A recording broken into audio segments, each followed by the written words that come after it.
Hello dear friends, welcome back to channel GS commerce classes.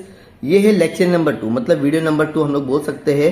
TY BCom के जो पहला chapter that is the preparation of final accounting, मैं आपके साथ में शेयर कर दूं डियर स्टूडेंट्स। 2 मिनट आपको लगे इसका रिकैप करने के लिए। प्रिपरेशन ऑफ फाइनल अकाउंट ये आपको टीवाई बीकॉम के 5th सेमिस्टर में अगर हो तो 40 मार्क्स का ये चैप्टर है dear friends. Because last year इसमें से 3 क्वेश्चन पूछे गए थे, मतलब 2 ब्रीफ पूछे गए थे जहां पे आपके प्रैक्टिकल क्वेश्चन थे और इसी के बेस पे आपको शॉर्ट नोट और ऑब्जेक्टिव क्वेश्चंस भी एग्जाम में आते हैं। ठीक है, तो इसके पहले हम लोग ने जो वीडियो बनाए थे लेक्चर नंबर 1 हम लोग जिसको बोल सकते हैं, वहां पर हम लोगों ने शेयर किए थे बैलेंस शीट। क्या किए थे? बैलेंस शीट का फॉर्मेट पूरा याद किए थे। तो जब तक आपको फॉर्मेट याद नहीं होगा तब तक आप लोग इसका सम नहीं कर पाओगे। और मेरा ये मानना है कि टीवाई बीकॉम में हो तो सबसे पहले कुछ करो ना करो ये चैप्टर जरूर कर लेना दोस्तों। बिकॉज फॉर्मेट याद करने पे आप लोगों को अगर 40 मार्क्स मिलते हैं मतलब आप लोगों के लिए बहुत ही अच्छी बात है। राइट और रॉन्ग कमेंट सेक्शन में जरूर बता देना। ठीक है, तो बैलेंस शीट का फॉर्मेट याद नहीं है तो पहले याद कर लेना, उसके बाद में इस वीडियो को देखना बिकॉज एक दूसरे से रिलेटेड है। अब यहां पर हम लोग जो बात करने वाले that is a profit and loss statement. किसकी बात करने वाले स्टूडेंट्स? मुझे आवाज क्यों नहीं आ रही आप लोगों की? Profit and loss statement. ठीक है, अब तुम लोग ये जो फॉर्मेट बनाओगे ना डियर फ्रेंड्स, ऐसा बनना चाहिए। पर्टिकुलर सबको दिख रहा होगा, पर्टिकुलर और नोट्स अकाउंट का एक अमाउंट और एक अमाउंट का एक कॉलम, मतलब ये तीनों का अमाउंट में अपना काम बन जाएगा। ठीक है ना। चलो अगर हम ध्यान देंगे डियर फ्रेंड्स तो सबसे पहले है आप लोगों का इसमें रेवेन्यू फ्रॉम ऑपरेशन, मतलब क्लियरली आपको सेल्स बोल सकते हैं। इसको क्या बोल सकते हैं?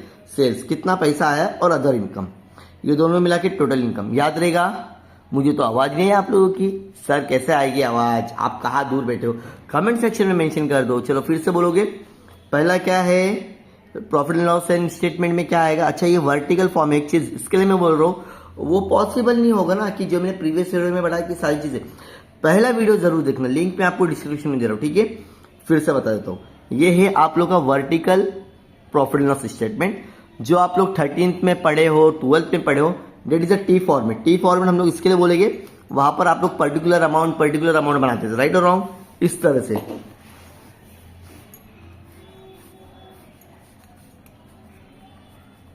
पर्टिकुलर अमाउंट राइट और रॉन्ग? हाँ सर राइट। तो लेकिन अब तुम लोग हो चुके हो बड़े, तो नया फॉर्मेट आप लोग के सामने पेश है। और नया नहीं बोल सकते, आप लोग ने एसवाई में इसको ऑलरेडी पढ़े हैं। चलो ये 2 चीज याद हो गई। Revenue from operation and other income दोनों मिला के क्या बन जाएगा? Total income. मुझे आवाज नहीं आ रही है, जोर से बोलो। रेवेन्यू फ्रॉम ऑपरेशन मतलब सेल्स प्लस अदर इनकम, जो भी क्वेश्चन में दिया रहेगा ये दोनों को प्लस करके क्या हो जाएगा? Total income. क्या हो जाएगा? टोटल। ठीक है, नेक्स्ट आप लोग का डियर फ्रेंड्स आप लोग का आ जाता है एक्सपेंसेस। क्या आ जाएगा? एक्सपेंसेस। सब तो अब 4th में आपको याद रखना है एक्सपेंसेस। अब एक्सपेंसेस में क्या आते हैं? जैसे कि cost of material, purchase in stock, changes जो आपने ट्रेडिंग में लिखे थे, जैसे कि work in progress in stock, employee benefit, finance cost, depreciation, ये सारी चीजें आपका एक्सपेंसेस है। क्या है? याद रहेगा? फिर से बोलोगे। Cost of material consume COIM जिसको बोलते हैं, परचेस इन कितना आपने खरीदे हैं, फिर कुछ अगर चेंजेस हुआ तो वो लिखना है, एम्प्लॉय बेनिफिट, मतलब ये बहुत कम रहेगा लेकिन आपको याद तो सारी चीजें करना पड़ेगा। ये सभी को मिला के क्या बन जाएगा? आपका टोटल एक्सपेंसेस। ठीक है, याद रहेगा? हाँ सर याद रहेगा। अब प्रॉफिट बिफोर एक्सेप्शनल, मतलब आपको प्रॉफिट निकालना है। क्या करना पड़ेगा? जो भी आपका इनकम आया था, कहां पर? टोटल इनकम में से ये माइनस कर दोगे आप लोग तो क्या मिल जाएगा आपको? Profit before exceptional and extra ordinary, मतलब कुछ भी मैंने अभी एक्स्ट्रा खर्चा नहीं किया। इसके बाद में एक्सेप्शन करेंगे आइटम्स, जैसे कि प्रॉफिट जो भी दिया रहेगा अपने क्वेश्चन में। ठीक है, उसके बाद में एक्सेप्शन आइटम्स क्या आता है? फिर प्रॉफिट, इसको माइनस करने के बाद में आपको मिलेगा प्रॉफिट बिफोर एक्स्ट्रा ऑर्डिनरी। पूरा डिटेल में जो है ना वो भी मैं आपको अभी बता दूंगा। ठीक है, profit before extra ordinary tax. ठीक है, उसके बाद में एक्स्ट्रा ऑर्डिनरी जो भी आइटम रहेगा वो माइनस करेंगे तो यहां पर आपको मिल जाएगा प्रॉफिट बिफोर टैक्स। आप लोग लिखो, समझ में आ रहा है क्या बोल रहा हूं? जैसा मेन जो हेडिंग है ना डायरेक्टली वही लिखो। जैसे कि अगर मैं एक आपको लिखकर दिखाऊं शॉर्ट में, तो पहला क्या था आपका? पहला था आपका इनकम। ठीक है, फिर दूसरा है आपका A, ये हो गया आपका B। ठीक है, अदर इनकम। ठीक है, C कहां से मिला तुमको? टोटल इनकम कहाँ से मिल रही है बताओ डियर फ्रेंड्स, ए प्लस बी। डन, समझ में आ रहा है इतना, है ना। अब डी में क्या था तुम्हारा, एक्सपेंसेस, जो भी माइनस करेंगे आपको ई क्या मिलेगा, प्रॉफिट बिफोर एक्सेप्शनल, मतलब जो भी तुम्हारा था वो पूरा माइनस करके लिखना है, ठीक है। इस वे में आपको लिखना है। उसके बाद में क्या दिया हुआ है, जैसे कि आप लोग देखोगे प्रॉफिट बिफोर लॉस तक हो गया, तो प्रॉफिट फ्रॉम द डिसकंटिन्यू, ये एक सम में ना उसमें से पूरा डिटेल में समझ आएगा।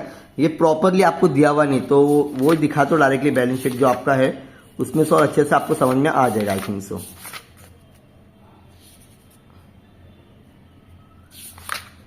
एक सम ले लेंगे तो उसमें से आपको सारी चीजें फॉर्मेट के साथ में याद हो जाएगी।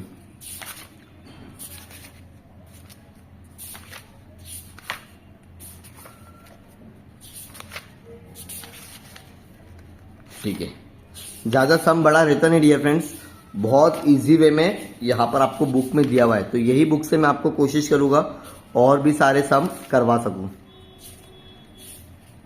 देखो कितना छोटा सम रहेगा, इतना ही आपको फॉर्मेट याद करना है। क्या दिया, देखो revenue from operation other income दोनों मिला के टोटल इनकम हो गया, expenses purchase changes in stock opening stock, ये सेम आपको याद करना है।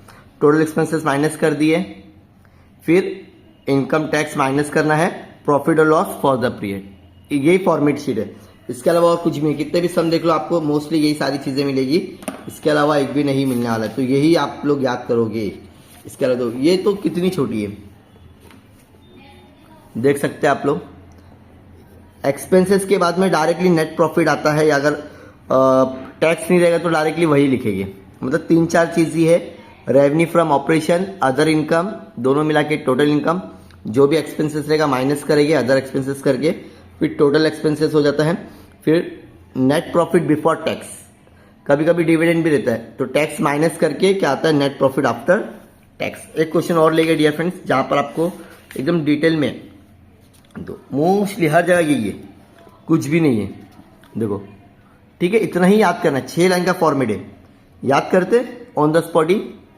रेवेन्यू फ्रॉम ऑपरेशन, जोर से बोलो, revenue from operation other income दोनों को प्लस करने के बाद में total income, expenses employee benefit finance cost depreciation other expenses. मतलब यहां पर जो आपको दिया हुआ है फॉर्मेट में, अगर ध्यान देंगे खाली वही चीज आपको याद करना है।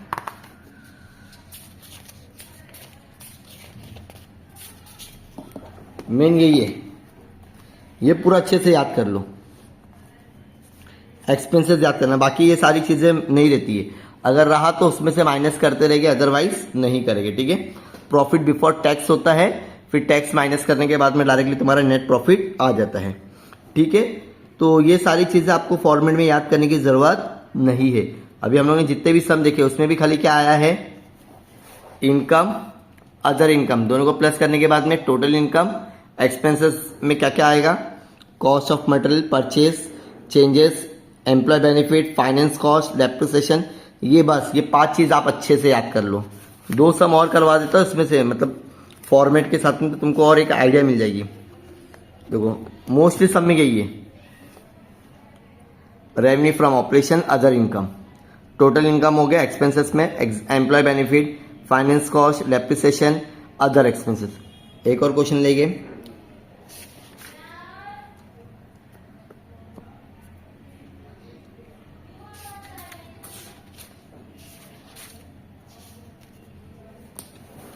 हर जगह सिर्फ वही आ रहा है, एक्सपेंसेस फाइनेंस कॉस्ट, तुम लोग को जितने याद है ना पूरा लिख देने का, finance cost depreciation other expenses.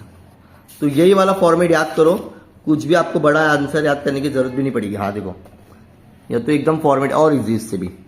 Expenses में क्या लिखा है, परचेज, जो भी अगर क्वेश्चन में रहता है ये परचेज, ठीक है।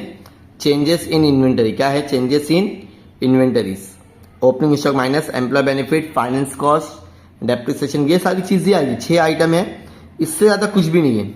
फिर माइनस करने के बाद में profit before tax and in tax, minus करके जो भी टैक्स रहेगा क्वेश्चन में दिया रहेगा।